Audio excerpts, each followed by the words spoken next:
ఐబొమ్మ రవిని అరెస్ట్ చేశారని సినిమా వాళ్ళు ప్రెస్ మీట్లు పెట్టి మరి సంకలు గుద్దుకుంటున్నారు కదా. ఇదే సినిమా వాళ్ళని ఒకటే స్ట్రైట్ గా ఒకటి అడుగుతున్నా, మీరు మైకులు పట్టుకుని ప్రజల దగ్గరికి వెళ్లి ఐబొమ్మ రవి మీకు మంచి చేశాడా చెడు చేశాడా అని పేద ప్రజలను అడిగితే ఖచ్చితంగా అతను మాకు మంచి చేశాడని యునానమస్ గా ప్రతి ఒక్కరు 99% ఐబొమ్మ రవిగా సపోర్ట్ చేస్తారు. మీరు వేల వేల కోట్లు పెట్టి సినిమాలు తీసి మీ డబ్బులు మీరు రప్పించడానికి పేద ప్రజలను ఎత్తినేస్తే ఒక్కొక్క టికెట్ వచ్చేసి 2,000 రూపాయలు 3,000 రూపాయలు పెడితే ఒక పేదోడు 2,000 రూపాయలు సంపాదించటే అది మినిమం 5 రోజులు కష్టపడాలి. 5 రోజులు కష్టపడితే 2,000 సంపాదించగలడు. అలాంటి ఒక ఫ్యామిలీ 5 మంది ఉంటే 5గురు తీసుకెళ్లటానికి 5 రెళ్ళు 10,000 రూపాయలు మీకు యాడ్ నుంచి పెట్టాలరా, ఎలా తీయాలరా? మీరు సినిమాకి మేము రమ్మనని చెప్పొచ్చు, మిమ్మల్ని 1000 కోట్లు పెట్టి మేము ఏమని చెప్పినామా? ఒక పేదవాడికి 10,000 రూపాయలు సంపాదించకుండా నెల రోజులు గుడ్డు కష్టం చేయాలి. ఆ కష్టం మీకు తెలుసా?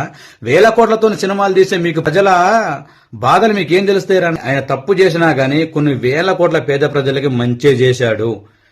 నా సప్పుడు 100% ఐబొమ్మ రవికేనండి. మీరు నన్ను తిట్టుకున్నా ఏమనుకున్నా పర్లేదు కానీ, ఎందుకంటే ప్రజల కష్టజీతం దూసుకోవడానికి మీరు ఎవర్రా? ఇప్పుడు నాకు అర్థం కాదు. ఇంద్ర సినిమా, ఆపద్ బాంధుడు, జగదీశ్వరుడు వస్తుంది. ఆ సినిమా రిలీజ్ అయినప్పుడు కూడా టికెట్ ₹1, ₹2 ఉండే.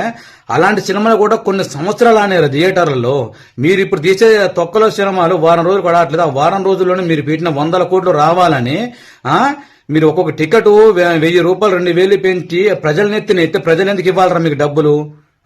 మిమ్మల్ని ప్రజలు తీయమని చెప్పారు సినిమాలు. అలాంటి పేదవాళ్ళు కొన్ని 1000 కోట్ల మంది ఉన్నారు.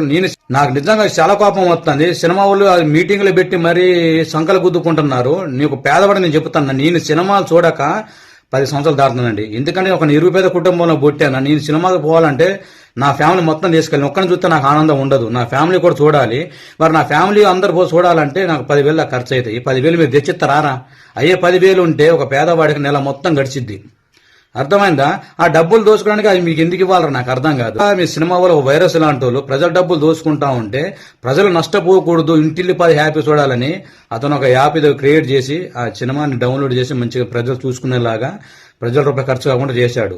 సినిమా వాళ్ళకి అతను చెడు చేసినా గానీ కొన్ని 1000 కోట్ల పేద ప్రజలకు మాత్రం ఐబొమ్మ రవి మాత్రం మంచి చేశాడు. నేను చెప్పింది నిజంగా మీకు నచ్చితే, నేను చెప్పిన మాటలు మీరు సపోర్ట్ చేస్తే నా వీడియోని లైక్ చేసి నా ఛానల్ సబ్స్క్రైబ్ చేసుకొని నాకు కొంచెం సపోర్ట్ చేయండి ఫ్రెండ్స్. ఓకేనా? Love you all.